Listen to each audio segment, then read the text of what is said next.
নমস্কার বন্ধুরা, সকলকে রুমার রান্নাঘরে স্বাগত। তো আজ আমি বাড়িতে আলু দিয়ে পনিরের একটা নিরামিষ রান্না করব। তোমরাও পারলে বাড়িতে করে খেয়ে দেখো, সত্যি খুব সুন্দর লাগে।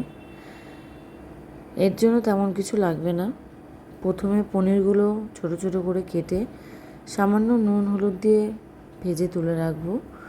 যে তেলটা বেঁচে থাকবে সেই তেলের মধ্যে খুব বড় না খুব ছোট না মিডিয়াম সাইজের আলুগুলো হালকা ভেজে নেব। নিয়ে আলুটাকে একটু সাইড করে সেই তেলের মধ্যে কাঁচা লঙ্কা একটা শুকনো লঙ্কা আর একটু গোটা জিরে ফোড়নে দেব।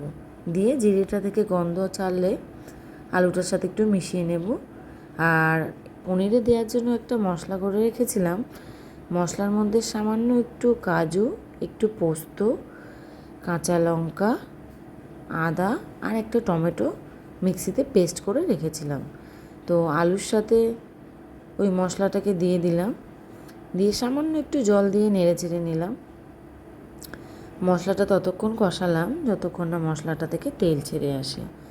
মশলাটা কষানো হয়ে গেলে ওর মধ্যে নুন, হলুদ, একটু জিরে গুঁড়ো আর সামান্য একটু চিনি দিয়ে নাড়াচাড়া করে নিলাম।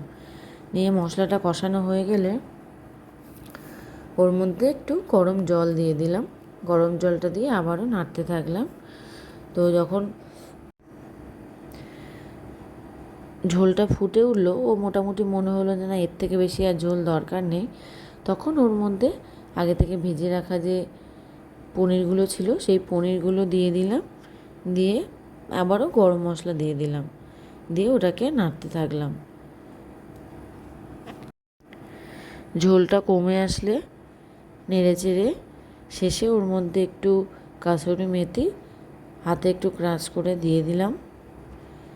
রেডি হয়ে গেল আমার আলু পনিরের নিরামিষ তরকারি।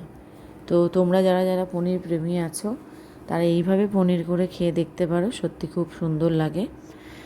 আর যদি আমার রান্নাটা ভালো লেগে থাকে আর যদি মনে হয় আমি আরও রান্না করি, তাহলে আমাকে অবশ্যই একটা লাইক আর কমেন্ট করে জানিও। তো আজকের মতো টাটা, সবাই ভালো থাকবে।